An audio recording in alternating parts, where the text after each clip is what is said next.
Aujourd'hui, on va prendre Jean 18 et encore contexte, parce qu'il y a 4 choses dans ce passage où si on ne voit pas le contexte, on ne comprend pas ce qui se passe. Et donc d'abord, je vais vous montrer quand même où ça compte le contexte. Donc je vais montrer 3 mots. Si vous comprenez ces 3 mots, levez la main, d'accord? Donc déjà ma fille Alissa, elle est en train de rigoler légèrement parce qu'elle sait ce qui va se passer. Et elle était complètement ignorante, mais terriblement ignorante, jusque moi j'ai expliqué, Poupou est mort. Donc si vous comprenez ça, levez la main. Voilà. Donc, ce que je constate, la plupart de ceux qui ont levé la main, Poupou est mort, vous avez plus que 40 ans. Ou sinon, vous aimez le vélo. Donc Raymond Poulidor est mort. Il y a à peu près un mois. Voilà, Raymond, il était à plus. Donc, Raymond, il a compris. Donc, Poupou, il est l'éternel second. Juste pour vous dire, hein, ça n'a rien à voir avec le message, mais Raymond Poulidor, il y a à peu près 20 ans, il était à Leclerc, avenue Sautel. Moi aussi, hein. Je suis entré dans le magasin et j'ai dit, Monsieur Poulidor, je m'appelle Mark Nelson, je suis américaine et j'aimerais serrer votre main. J'ai touché la main de Raymond Poulidor. Vous imaginez? Et je sais pour la vaste majorité, vous vous dites, ça va pas ta tête? Alors, mais si vous ne comprenez pas qui est Raymond Poulidor, c'est que vous ne comprenez pas le contexte. Parce que vous êtes soit trop jeune, ou vous n'aimez pas le vélo. Donc, c'est un sportif qui a été éternellement 2e ou 3e pour le Tour de France, mais son nom est entré dans la langue française. Donc après, on avait un politique qui est le Poulidor de la politique. Et donc, Poupou est mort. Et en gros, vous êtes tous capables de comprendre « est mort hein, ». Et Poupou, vous dites, ben, c'est quelqu'un ou quelque chose. Donc, on comprend les mots, mais si on ne connaît pas le contexte, c'est du blabla. Et donc, dans la Bible, Jean 18, 1, après avoir dit ces paroles, et là on comprend, Jésus alla avec ses disciples de l'autre côté du torrent de Cédron. Et dans un sens, c'est du blabla. Parce que le Cédron, c'est quoi? Ben, c'est un torrent, c'est une fleuve. Oui, mais... Et c'est là où on voit l'importance du contexte de l'époque, où ça s'est passé, mais aussi ce qui s'est passé à ce moment-là. Donc, je peux vous aider. Ici, on a la vieille ville de Jérusalem au temps de Jésus. Donc, on a le temple, c'est vraiment l'endroit central, même aujourd'hui. Et ici, on a la vallée du Cédron et aussi le torrent. Donc, il y a une fleuve qui coulait à l'époque de Jésus. Aujourd'hui, en fait, ils ont mis un tunnel, donc on ne voit plus la fleuve. Et de l'autre côté, on a le fameux jardin de Gethsemane. Donc, la Bible dit que Jésus a traversé d'ici, Jérusalem. Donc, en principe, il y a une porte qui... Bon, pas en principe, il y a toujours une porte qui est là. Donc, en principe, il a pris la porte dorée. Et il a traversé ici. Donc, on voit la vallée. Donc, il n'y a plus d'eau. Là, c'est fini depuis très longtemps. Mais on voit même, donc c'est le mont des Oliviers, c'est là, Jérusalem, le temple est là. Et Jésus, il a marché d'ici à là. Et encore, on voit cette fameuse vallée. Donc, la Bible nous dit que Jésus est parti ici de Jérusalem, jusque là, au moment de la Pâque. Ça, on sait. On voit ça dans Jean, mais aussi les autres évangiles. Et à ce moment-là, la Pâque, et c'est vraiment là où on comprend le contexte. Ici, dans le temple, c'était les fameux sacrifices de la Pâque. Donc, on ne sait pas combien d'agneaux, de brebis ont été sacrifiés à ce moment, ce jour-là, avec Jésus. Mais 30 ans après, ils ont fait un document, il y avait un historien qui a fait une étude. 30 ans après, donc on suppose que c'est à peu près la même chose, il y avait 250 000 agneaux tués à ce moment-là. Donc, on voit le passage qui indique que ça doit être comme ça, dans Exode 12, 27, vous répondrez, c'est le sacrifice de la Pâque en honneur de l'Éternel, qui est passé par-dessus les maisons des Israélites en Égypte. Lorsqu'il a frappé l'Égypte et sauvé nos familles, le peuple s'inclina et adora.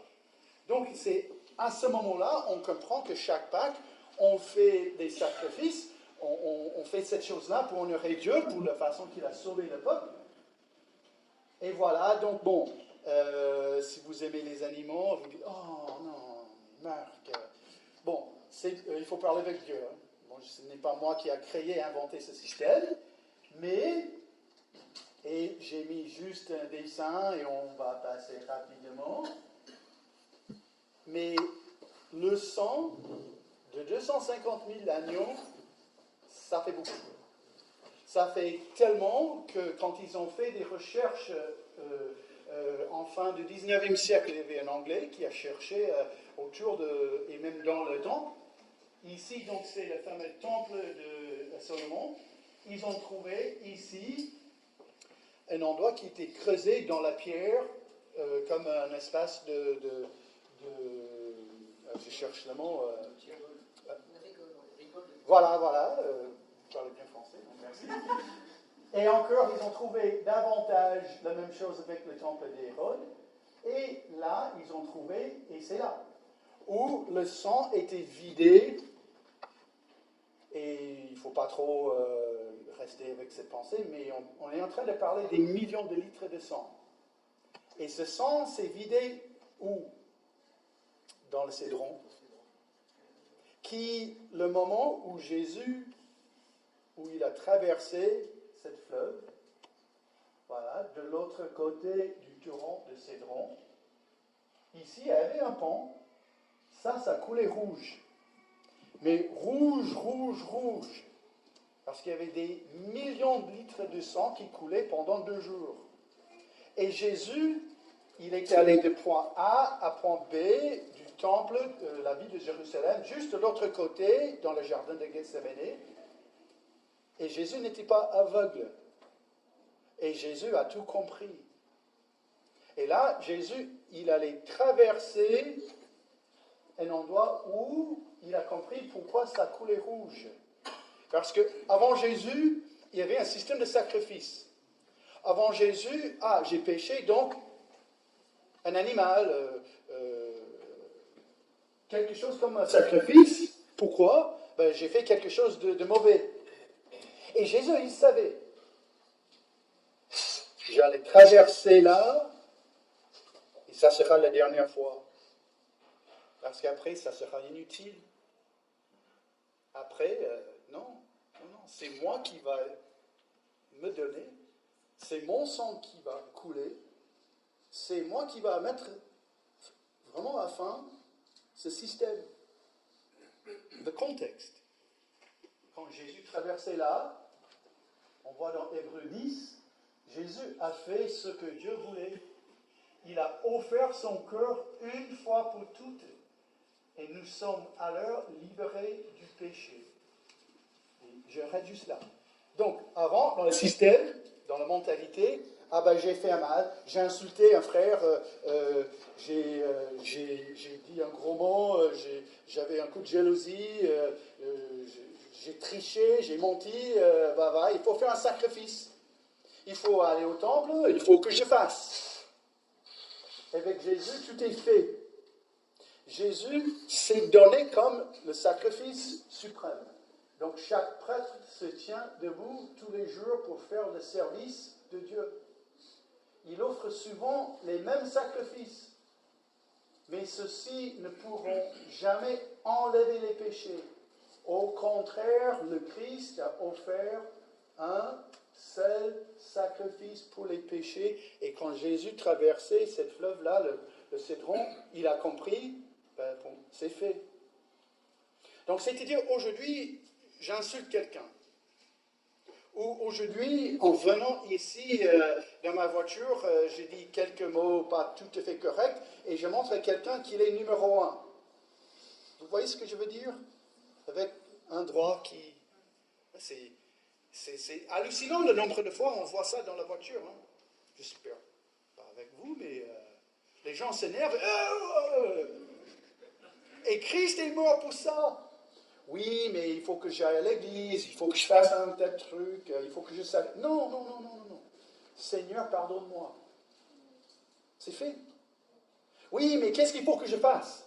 Rien. Tout est fait. Jésus s'est donné une fois pour tout. Et là, qu'est-ce qu'on fait après? On dit simplement de son cœur, avec tout son sérieux, je suis désolé, pardonne-moi. Et quand on fait ça et on met sa foi en Jésus, et on dit, Jésus a tout payé, Jésus a tout fait pour moi, la Bible dit littéralement qu'on est pardonné de tout. On n'a plus besoin de faire un sacrifice, on n'a plus besoin de chercher un agneau, de faire et faire. C'est fait. Tout est fait. On voit aussi dans le même passage, avec une seule offrande, il a rendu parfait pour toujours ceux qui sont libérés du péché. Non, mais c'est quand Jésus, il a vu le Seigneur, il a compris, voilà, le système. Et Jésus était juif, il n'était pas contre le système, il est venu pour accomplir, pour terminer ce système, pour amener le système jusqu'au bout. Et Jésus est mort pour nos péchés. 1 Pierre 1, 18, 19 lui dit, vous le savez en effet, ce n'est pas par des choses corruptibles comme l'argent ou l'or que vous avez été rachetés de la manière de vivre dépourvue de sens que vous aviez transmis vos ancêtres, mais par le sang précieux de Christ qui s'est sacrifié comme un agneau sans défaut et sans tache. Et le point numéro 1 de mon message, Jésus nous sauve.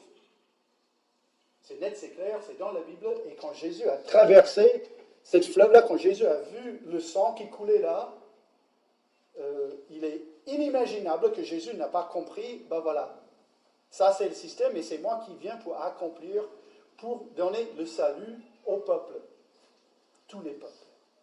Jésus nous sauve. On n'a pas besoin d'un système, on n'a pas besoin d'une église, on n'a pas besoin de faire quelque chose, c'est fait. Jésus nous sauve. Ensuite, la Bible dans le même verset, ça dit où se trouvait un jardin, il y entra, lui et ses disciples. Donc, encore, il était ici, quelque part, ici à Jérusalem, il traverse le pont, la vallée là, au jardin de Gethsémani. Donc, qui est toujours là, hein. C'est un détail, hein, mais et pour ceux qui me connaissent, vous savez, je suis légèrement obsédé avec tout ça, donc je m'excuse, mais ici, donc en gros c'est ici, là ils ont fait une église, et c'est un peu comme ça à chaque endroit à Jérusalem. Jésus a mangé un kebab ici, ben voilà, tout d'un coup il y a une église, hein, église Jésus kebab. Et j'exagère, mais pas beaucoup, hein, franchement, hein, ça... Jésus a dit une blague ici, c'est l'église de la blague de Jésus. C'est assez phénoménal. Et donc, mais on dit, ouais, non, mais c'est ici, ou c'est là, ou c'est là. 300 ans après Jésus, il y avait la mère de Constantin, qui s'appelait Helena, je crois. Et, elle est partie à Jérusalem pour voir. Et là, il y avait un groupe de chrétiens qui ont dit... D'accord, bon, ça fait déjà quelques centaines d'années, mais depuis toujours, nos ancêtres nous disaient que c'est ici. Et c'est pour ça qu'aujourd'hui, on a une église. Donc, il est fortement probable que réellement Jésus est parti là. Donc, la fameuse église, mais c'est ici le jardin, qui s'appelle le jardin de Gethsémani. Donc, les grosses têtes de la Bible, ils désirent tellement que ça soit les oliviers de l'époque de Jésus. Peut-être pas. Ça fait 2000 ans. Hein, mais on voit, hein, donc, parce que Jean, il ne cite pas le nom, mais on voit dans Matthieu 26, 36, là-dessus, Jésus se rendit avec eux dans un endroit appelé Gethsémani. Il dit aux disciples, asseyez-vous ici pendant que je m'éloignerai pour prier. Et voilà, il prie, mais dans le jardin de Gethsemane, et je vais vous expliquer en deux mots pourquoi ça s'appelle Gethsemane. Donc, pour certains, je sais, c'est la 13e fois que j'ai donné cette explication, mais c'est quand même intéressant pour le contexte. Ici, c'est une ville où Jésus habitait quand il était un jeune homme, un jeune adulte. C'est la ville de Capernaum. Donc là, on a la lac de Galilée. Là, après, on voit les montagnes autour de ce lac. Donc, c'est les moyennes montagnes de la région de Galilée. Et dans cette ville de Capernaum, ici, c'est la maison de la mère de Pierre.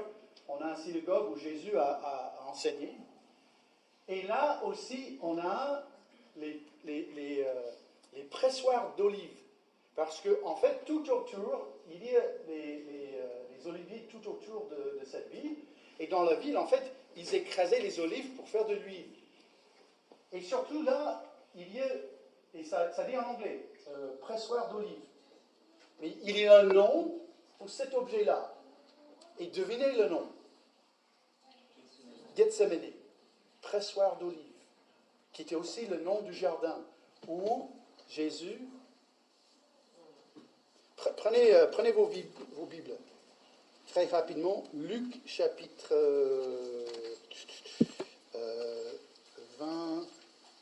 22. Luc 22, 44.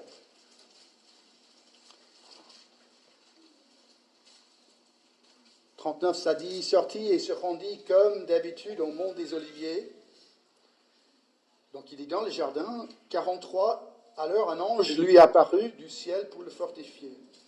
Saisi d'angoisse, Jésus priait avec plus d'insistance et s'assure devint comme des cailloux de sang qui tombaient par terre. Pressé, angoissé, dans un jardin qui porte le même nom. Donc soit que Jésus est entré dans ce jardin et Dieu il a dit « Oh, je ne voyais même pas. Oh, ben ça c'est ironique, tu es dans l'endroit. » Ou sinon, tout est prévu. Sinon, Jésus savait exactement où il allait. Il comprenait le nom. Il voyait un peu cette image. Moi, je suis sûr et certain que Jésus savait. Je vais vous montrer pourquoi.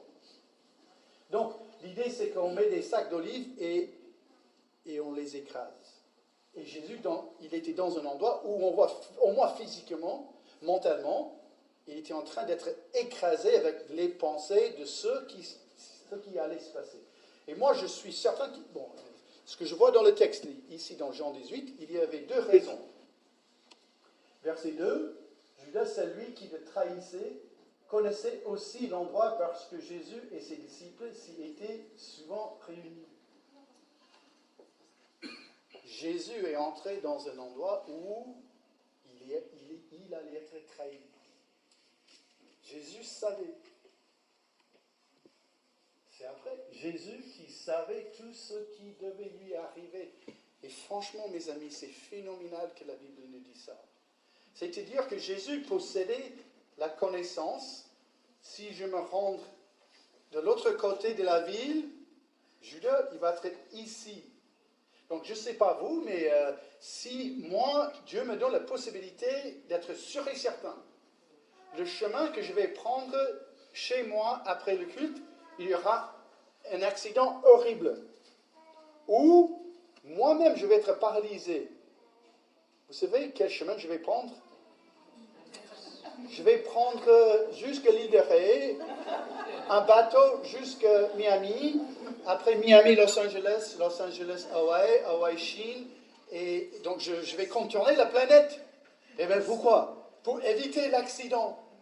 Parce que je sais, Dieu il m'a donné une vision, Dieu il m'a éclairé, et là, Marc, si tu prends ce chemin-là, tu vas être écrasé par un gros camion. Merci. Parce que tu me dis, Dieu, si je vais à droite, accident, à gauche, ah ben, à gauche. Jésus savait. Moi, je suis persuadé, c'est pour ça. Il était pressé. Il était angoissé. Il savait exactement ce qu'il allait se passer. Il y a deux choses là qui sont assez incroyables. Jésus qui savait ce qui devait lui arriver, s'avança à l'heure et leur dire, qui cherchez-vous? Ils lui répondirent, Jésus de Nazareth. Jésus leur dit, c'est moi. Donc, en français, on a trois mots, d'accord? Ce et moi. Donc, j'ai pris Top Chrétien, Bible, et donc, ce que je vais vous montrer, ça n'a rien à voir avec mon cerveau. Je sais taper les mots, et je dis ça et très rapidement. Devant vous, je me présente Marc, et lors que j'ai fait mes études, j'ai eu un cours de grec. Je vais vous montrer avec une main la note que j'ai reçue. Ce n'est pas une blague, j'ai 0 sur 20. J'ai complètement raté le cours parce que la tête était... bon, pour être très honnête, c'était le moment quand j'ai fait connaissance de Denise, donc donc j'ai raté le cours. Mais heureusement, Dieu nous donne un ordinateur. Ouf, pour le grec. Donc, ego, imi. Alors, Jésus, quand il a dit c'est moi, il n'a pas dit c'est moi. C'est mal traduit. Bon, ainsi soit-il, mais ego, c'est moi, je, imi, suis. C'est être. Okay. Et voilà donc. Qui cherchez-vous? Jésus de Nazareth. Je suis. Ah, je suis, ça veut dire quelque chose. Il y avait un moment donné où Moïse, il a dit à Pharaon, oui, qui t'envoie? Je suis m'a envoyé. C'est le nom de Dieu. Je suis. Jésus dit ça. Lorsque Jésus leur dit, c'est moi, je suis, ils reculèrent et tombèrent par terre. Ah, ça, c'est étrange, franchement. Hein. Donc, ensemble, vous allez tous dire, je suis, d'accord? 1, 2, 3. Je suis. C'est pas assez impressionnant, hein, ça. Apparemment, pour moi, c'est pas assez pour tomber par terre. Hein. Je vais essayer avec vous. Je suis. Voilà. Alors, qu'est-ce qui s'est passé là? Moi, je suis vraiment persuadé que Jésus, il s'est révélé un peu là. Hein. Qu'ils ont compris, c'est pas que... on cherche Jésus. Me voilà. Non, il s'identifiait dans une façon phénoménale. Il a... Et comment? J'ai aucune idée. Est-ce que c'était juste par les paroles? Est-ce qu'ils ont vu quelque chose? On ne sait pas. Au ciel, on va poser cette question. Mais Jésus a manifesté sa divinité à ce moment-là. Et ça se voit. Hein? Parce que ce n'est pas logique. Alors, Dieu s'est révélé. Et là, bon, on n'est pas choqué si on assistait à une église protestante ou protestante évangélique au moins une fois. Mais quand je vous dis Jésus est Dieu, ça choque pas. Mais il y a tout un monde. Mais la vaste majorité de la planète, quand on dit Jésus est Dieu, ils vont dire, ah bon? Comment ça? C'est un homme, hein? Donc, c'est aussi choquant que moi je dis, bonjour, je m'appelle Marc, je suis un Dieu. Et t'es gonflé aussi. Hein. Non, ça ne se dit pas. Sauf, Jésus a dit, je vais m'identifier, je suis. Ben, pour un juif, blasphème suprême. Ça ne se dit pas. Et Jésus a dit ça, où il savait tout ce qui allait se passer. Encore, qu'est-ce que Jésus a fait? Je sais que pour moi, il est prévu que je sois battu, frappé, maltraité et finalement tué. Alors on cherche Jésus. Me voilà. C'est incroyable. Incroyable parce que quand il savait tout ce qui allait se passer, il est entré dans une angoisse horrible. Ensuite, Jésus répondit, je vous ai dit que c'est moi. Si donc c'est moi que vous cherchez, laissez partir ceci. il dit cela afin que s'accomplisse la parole qu'il avait prononcée. Je n'ai perdu aucun de ceux que tu m'as donné. Encore une chose qui est incroyable. Quand il cherchait Jésus, il est quand même assez logique qu'on va aussi prendre ses disciples parce qu'ils sont peut-être aussi dangereux que Jésus lui-même. Jésus savait tout ce qui allait se passer. Il a dit non, non, vous allez prendre que moi et vous allez épargner les autres. Parce que Jésus, il sauve ses brebis. Jésus, au moment d'angoisse, Jésus, au moment où il comprenait tout ce qui allait se passer, il a cherché l'intérêt de l'autre. Parce que le deuxième point de mon message, c'est Jésus nous sauve. Et là, vous dites, attends. Point 1, c'est Jésus nous sauve, et point 2, Jésus nous sauve. Oui. Devinez le troisième point. Ah, vous êtes au moins réveillés. Mais là, ça c'est d'une manière phénoménale. Jésus est entré dans un endroit où il savait. Jésus a tout compris, il connaissait sa Bible, il connaissait les prophéties, et en plus il est Dieu, il connaît tout l'avenir. Il n'y avait jamais quelqu'un qui a frappé Jésus, et Jésus a pensé, oh, je n'attendais pas ça. Jésus savait. Il savait exactement tout ce qui allait se passer, tout à fait comme il est aujourd'hui pour chacun de nous. Jésus sait exactement ce qui va se passer dans votre vie. Et si vous êtes chrétien, il vous sauve chaque seconde de la vie. Et si vous n'êtes pas chrétien, cher ami, il faut voir ce Jésus. Il sauve. Il donne une vie incroyable. Il donne une vie où il nous protège de ce qui est trop difficile, trop compliqué.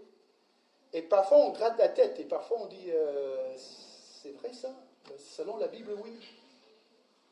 Jésus nous sauve.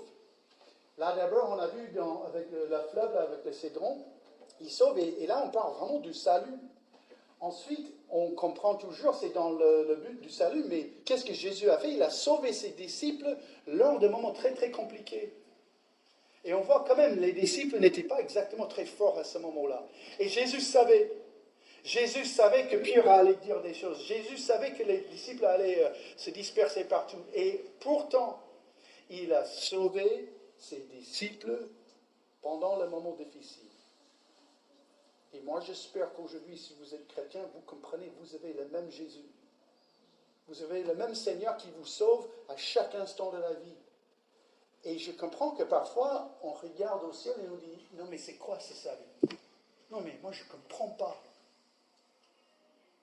Jésus est passé exactement dans le même endroit. Jésus était aussi pressé. Et il est là toujours pour nous aider.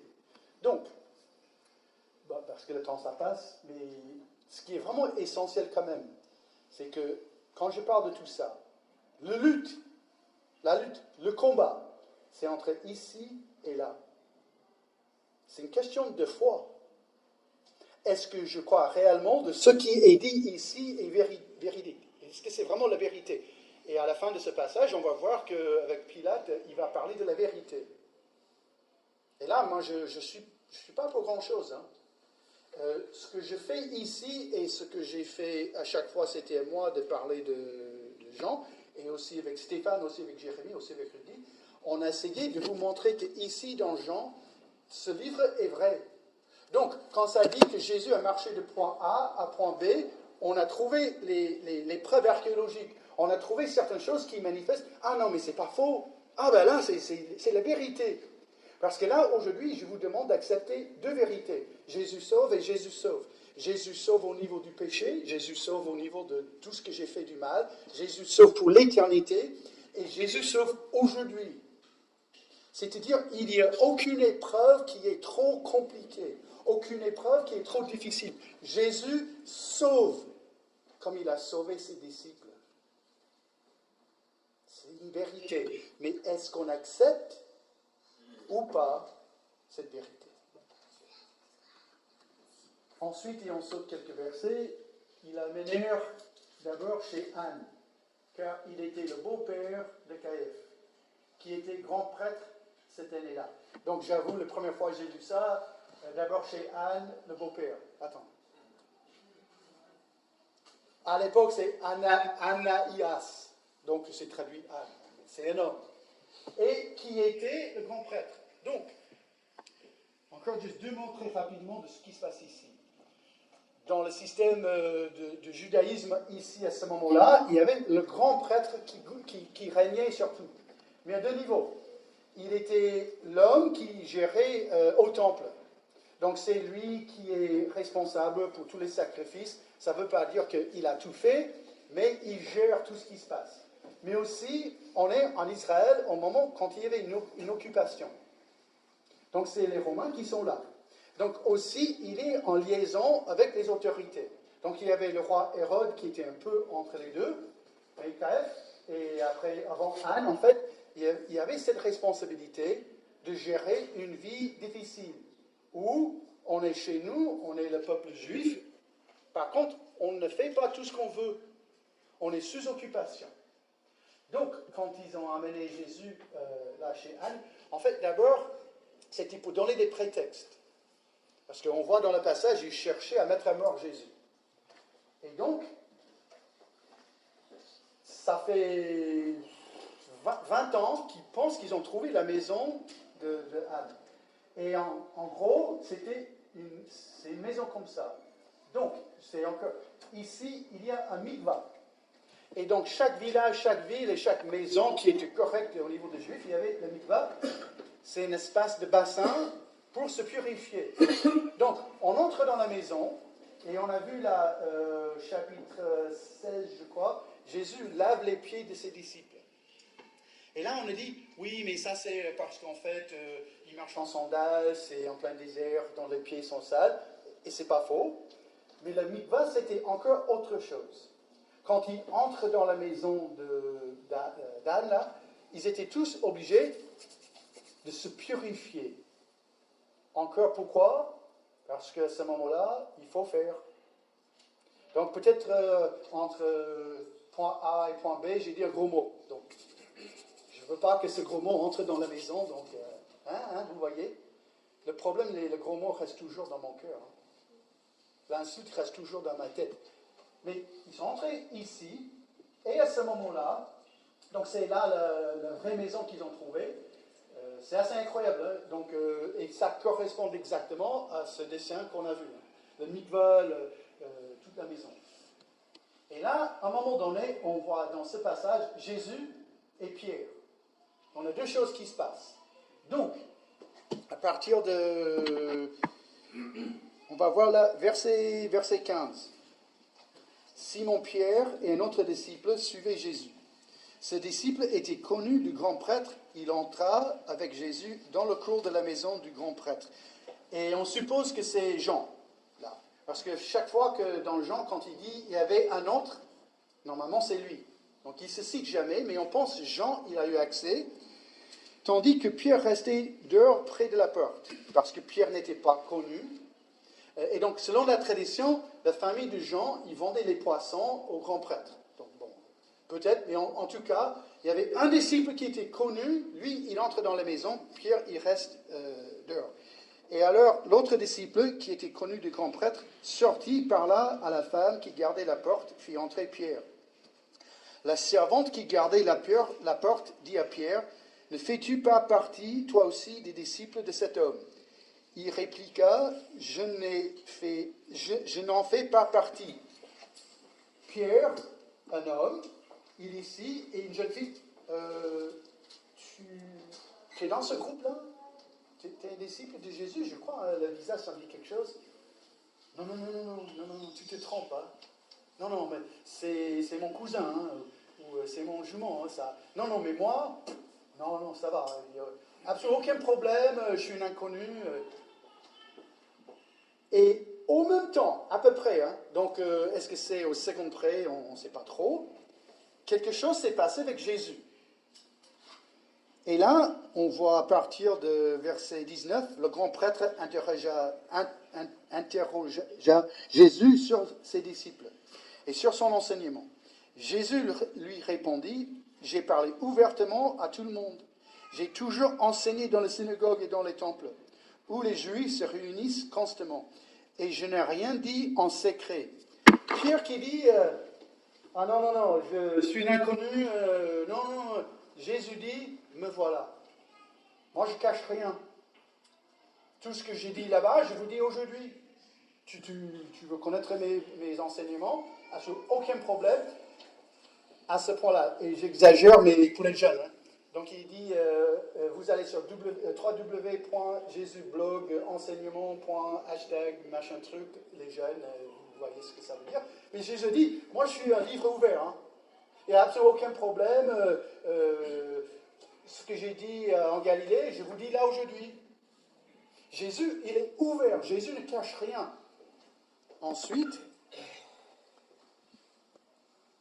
verset 21, pourquoi m'interroges-tu? Interroge ceux qui m'ont entendu sur ce que j'ai dit. Ils savent, eux, ce que j'ai dit. Là, quand il y a un moment donné là, donc verset 22, à ces mots, un des gardes qui se trouvait là donna une gifle à Jésus en disant, c'est ainsi que tu réponds au grand prêtre. Jésus lui dit, si j'ai mal parlé, explique-moi ce que j'ai dit de mal. Et si j'ai bien parlé, pourquoi me frappes-tu? Jésus est entièrement ouvert. Il dit, voilà, moi je n'ai rien fait du mal. En gros, Jésus dit, je suis parfait. Et quand ça se passe, à la seconde près, mais au moment, Pierre le nia de nouveau. Et en gros, ici, c'est toute ma vie. Moi, je suis du côté de Pierre. J'ai envie de faire du bien. Pierre, hein, dans le jardin, il coupe l'oreille d'un serviteur. Pierre, je suis prêt à mourir pour toi, Jésus. Je suis un bon soldat. Hein, je vais aller jusqu'au bout. Mais je n'ai pas trop envie d'être identifié avec toi pendant le moment compliqué. Hein. Juste ce moment-là. Sinon, je suis prêt. Et Jésus est toujours de l'autre côté. Jésus est toujours là. Il dévoile tout ce qui est vrai. Jésus n'a jamais dit du mal. Il a toujours dit du bien. Jésus est parfait. Et je suis constamment du côté du Pierre. Et là, vous vous dites, c'est-à-dire tu fais du mal tout le temps. Et vous, ça ne m'attire pas à répondre à cette question. Hein. Qu'est-ce que ça veut dire tout le temps? Chaque seconde?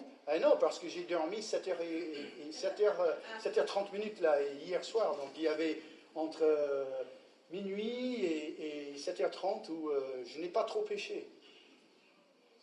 Et je vois, hein, il y a du progrès. Mais le problème, c'est du progrès en progrès, et ce n'est pas la perfection. Pierre.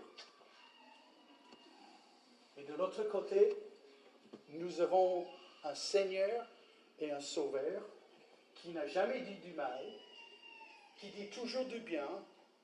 Il est parfait. 2 Corinthiens 5, 21, en effet, celui qui n'a pas connu le péché, il a fait devenir péché pour nous, afin qu'en lui, nous devenions justice de Dieu. Justice, ça veut dire parfait, juste, sans tache, sans péché. Et aujourd'hui, devant Dieu, quand il regarde le document qui marque, qui indique tous mes défauts, tous mes problèmes, c'est blanc. Moi, j'ai toute la justice de Jésus en moi. Devant Jésus, je suis parfait. Parce que Dieu, il me regarde sans cesse à travers Jésus. Marc est pardonné, il n'a pas de péché. Marc est pardonné, il n'a pas de péché. Marc est parfait. Ça, c'est une réalité au ciel. Et combien j'ai envie de refléter ça ici par terre. Parce que je veux être de moins en moins comme Pierre et de plus en plus comme Jésus. Parce que Jésus nous sauve. Je sais, troisième fois. Mais à la fin, à mon avis, vous allez garder les points de ce message. Jésus nous sauve, constamment. avec tout ce qu'on voit ici. C'est des images. En deux mots, très rapidement, Jérémie, Stéphane, Rudy, c'était assez infernal la préparation de ce message, parce qu'il n'y avait aucun enseignement. Je me suis dit, maintenant, qu'est-ce que je vais faire? Je raconte une histoire ou... donc, heureusement, il existe aussi les hommes avec les cerveaux beaucoup plus grands que les nôtres, qui nous aident avec ces messages, mais c'est quand même fou de ces images-là. Ce qu'on voit de Jésus, c'est énorme. Il est entouré uniquement par les hommes infidèles. Il reste fidèle, il reste pur, il ne pêche pas. Il va aller jusqu'au bout en sachant tout ce qui va arriver jusqu'à la fin. Ensuite, ça dit de chez KF, ils conduisirent Jésus au prétoire. Donc, le prétoire, c'est le quartier général, c'est le siège du gouverneur qui était Pilate. Donc, lui, normalement, il habitait à Césarée, dans le nord d'Israël, mais il est venu là-bas pour surveiller pendant ce moment de la Pâque, parce qu'il y avait quand même beaucoup de rébellions parmi les Juifs qui voulaient jeter les Romains dehors de la ville, du pays. Donc, ils ont trouvé, en principe, il y a 20 ans, le prétoire. Ils ont trouvé cet endroit où, 9 fois sur 10, il y a grande chance que Jésus était littéralement ici avec Pilate. Et donc, voilà, on a Jésus et Pilate. Donc, le temps, ça passe vite, et donc je ne prends pas le temps de tout lire de ce qui s'est passé là.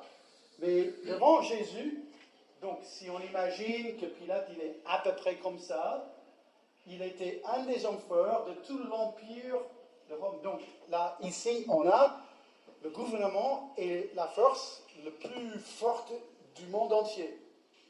On est à ce moment-là face à l'Empire romain qui écrase quand c'est nécessaire, qui gère tout, qui est la force la plus puissante. Mais en plus, il y avait un historien, Philon d'Alexandrie, qui a parlé il a écrit un document qui parlait de Pilate. Il parle de ses preuves de violence, rapine, brutalité, torture, de la série de ses exécutions sans jugement et de sa cruauté épouvantable et sans fin. Donc, j'avoue que moi j'avais presque une petite image dans la tête. Oh, en tout cas, pauvre Pilate, il s'est fait coincer par les Juifs. Hein. Il a dit, oh, je ne trouve rien avec ce Jésus. Non, moi j'ai pas envie de le mettre à mort. Il ne faut pas penser comme ça. Pilate il était un monstre. On peut dire que c'est un Hitler bis. Il n'était pas le tout-puissant, mais là où il gouvernait, il mettait à mort les gens comme on respire, mais c'était un monstre. Et Jésus est devant cet homme-là. Pilate dit, es-tu le roi des Juifs? Donc ici, je vous donne un petit résumé un peu de cette conversation. Jésus dit, mon royaume n'est pas de ce monde. Si mon royaume était de ce monde, mes serviteurs auraient combattu pour moi afin que je ne sois pas livré aux Juifs. Ça, c'est fort ce qu'il dit là. Ah non, si c'est juste un roi des Juifs, juste pour aujourd'hui, on allait faire la guerre. Mais en réalité, mon royaume n'est pas d'ici-bas. Donc, encore, il dit, hey, non mais, tu es vraiment le roi des Juifs. Et c'est Jésus, il dit, mais c'est toi qui le dis.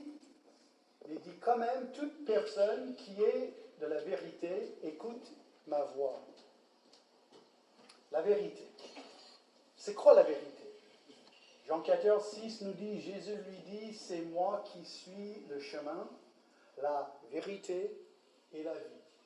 On ne vient au Père qu'en passant par moi. Donc, vous êtes confrontés aujourd'hui avec une réalité de la Bible. Vous n'êtes pas obligé de rien accepter. Et je crois déjà, je parle à ceux, globalement, vous avez déjà accepté ce message. Mais ici, dans ce livre, soit qu'on a la vérité, c'est-à-dire que les paroles de la Bible sont vraies et le message est vrai. C'est-à-dire, si moi j'ai envie d'aller au ciel, si moi j'ai envie d'avoir contact avec le Dieu de la Bible, il faut que je passe par Jésus. Il faut que je dise la suite. Jésus, pardonne-moi de mes péchés. Jésus, j'accepte que tu es mort sur le croix de Calvaire et ressuscité pour le pardon de mes péchés. Je crois. Donc, c'est vrai ou pas? On n'oblige rien dans cette église, on n'oblige rien dans ce mouvement de protestants évangéliques. C'est pas ça. Hein. On n'est pas né dedans, c'est un choix qui est fait pour chacun. Et ici, Jésus a dit, je suis la vérité. Et Jésus dit aussi, toute personne qui est de la vérité écoute sa voix, ma voix. Donc moi, aujourd'hui, je vous pose simplement la question, est-ce que vous écoutez la voix de Jésus? Et si vous écoutez ce voix, si vous suivez ce qui dit, il n'y a plus rien à faire. Et ça, c'est un des gros problèmes de notre mouvement évangélique aujourd'hui. Il y a malheureusement, même certains évangéliques, qui poussent à faire. Si vous faites ceci, si vous faites cela, si vous êtes bien habillé, si vous faites des trucs de tout type, ah voilà, vous êtes bien avec Jésus. Ah oui, il faut quoi aussi, mais il faut qu'on fasse. Et le monde entier est rempli de la religion. Il faut que je fasse, il faut que je visite, il faut que je donne, il faut que... Et c'est que des actes. Et Dieu, dans sa parole, il dit, non, c'est pas ça. Hein. Il faut croire. C'est une question de foi. Oui, mais qu'est-ce qu'il faut que je fasse? Zéro, rien. C'est gratuit. Et ici, devant une autorité assez puissante, Jésus dit, non, mais bien sûr, je suis un roi. Ce que Jésus dit, Jésus est le roi des rois, qui est le quatrième point, et il nous sauve. C'est ça. Donc, si quelqu'un vous demande, alors c'était quoi le message de Marc? Jésus nous sauve, Jésus nous sauve, Jésus nous sauve, et Jésus est le roi des rois, et il nous sauve. Et pourtant, c'est pas faux. Pourtant, c'est exactement ce qui est présenté dans ce passage. Jésus nous sauve. Cher ami, aujourd'hui, est-ce que Jésus est-il votre sauveur? Prions. Seigneur, on te remercie pour ce passage, on te remercie pour Jésus qui nous sauve. Seigneur, je prie de tout mon cœur aujourd'hui que nous soyons tous sauvés par la grâce de Dieu, par le sacrifice de Jésus. Je prie, Seigneur, que tu puisses enlever de nos pensées cet enseignement de fer. Je prie, Seigneur, que nous puissions voir tous ensemble, tout est fait, il faut juste croire. Et donc, Seigneur, je prie que tu puisses sauver encore ici à Étré, à La Rochelle, dans tous ces départements. Je prie, Seigneur, qu'aujourd'hui, qu'il puisse y avoir quelqu'un sauvé à Rochefort dans cette assemblée, Seigneur. Seigneur, je prie que tu puisses sauver partout en France et dans le monde entier. Et donc, aujourd'hui, Seigneur, nous voyons cette salle qui est remplie, Seigneur, de tes brebis, de ceux qui entendent ta voix. Donc, Seigneur, je te remercie que tu sauves aujourd'hui. Et donc, Seigneur, je prie que tu puisses travailler toujours dans nos cœurs, Seigneur. Travaille avec ta parole, travaille avec ton Saint-Esprit. Dirige-nous, Seigneur, dans la vérité. Et je prie ces choses au nom de ton Fils. Amen.